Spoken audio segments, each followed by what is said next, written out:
Hey, what is going on, guys? This is SMEB Reviews, and today we are taking a look at the EP from Meghan Trainor titled The Love Train. So let's get to it. I am not someone that wants to talk about Meghan Trainor. She's added quite a lot of dangerous dialogue into a lot of her songs, and really adds. She is not a harmless pop artist. She's actually said quite a few things in a lot of songs that can be taken as very dangerous things to say. The most obvious example is in All About That Bass, when a lot of people did kind of criticize her for what they felt like was more skinny shaming. But she has other songs that really do just. It adds a dangerous dialogue into modern culture, and she tries to normalize it. And ultimately, she doesn't have a terrible voice. I don't think that she's the worst person in the world, but it all comes down to that songwriting and in the lyrics. The songs themselves are fine. I mean, I dislike a lot of songs from her, but it's not that they're the problem. Usually it comes down to her lyrics. And I was very unexcited for her upcoming album that had originally been slated to release, I don't even know when. But then we got this EP, and that album has completely dropped off the radar. There's no talk of it. It seems like this EP is replacing that album, as she's hoping to go a different direction.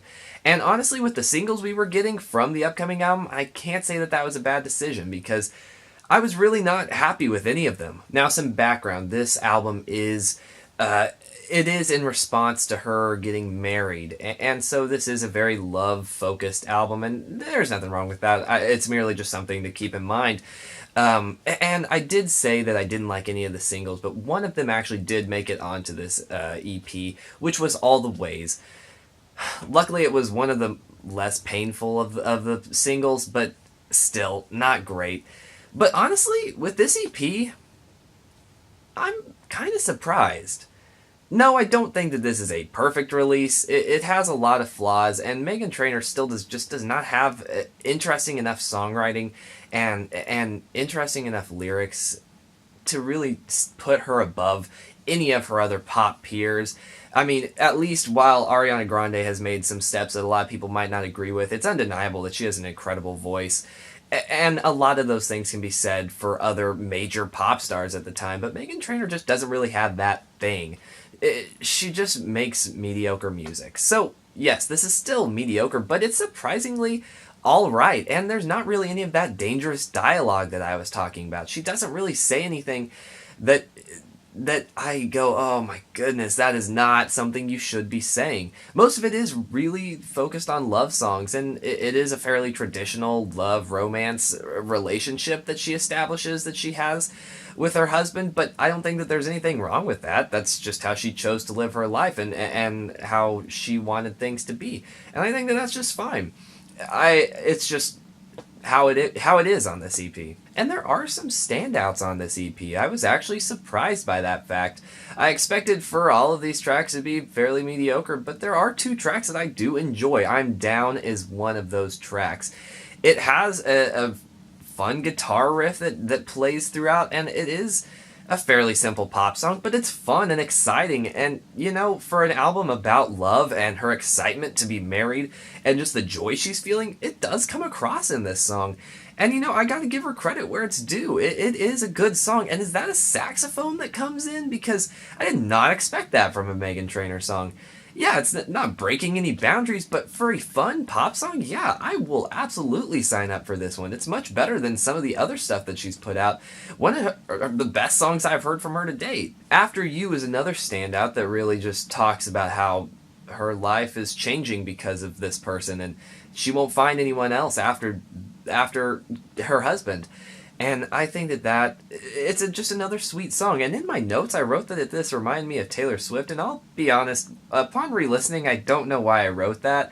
So if you heard the similarities, please tell me, because I listened to it again and I go, I just don't get it. I've never really heard a Taylor Swift song too similar to this. But regardless, just let me know what you thought, because I now go, what made me write that? So, but this all being said, there are some good songs in this EP, surprisingly good, and there's not really anything bad here, because we all have a least favorite Meghan Trainor song.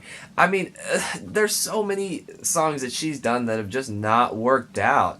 But here, there's nothing really to dislike about this album. Sure, it may not be your favorite album, and I don't think it's breaking any boundaries in pop music or really has any form of interesting creativity. But for just a simple pop album that's really just her expressing her love, hey, I can't really complain with it. And that's surprising for me because I really did think that I'd dislike it. Hearing all the singles, this was not some preconceived notion.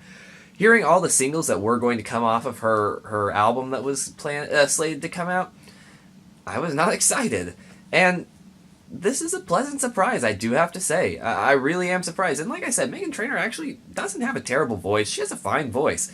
It isn't like the most beautiful voice of all time, but it works. The production here complements her pretty well. And really, I don't have any specific complaints here. It's just that it's not a perfect album. It's not a great album either. But it's fine. And I know I'm sounding very positive because I'm very surprised.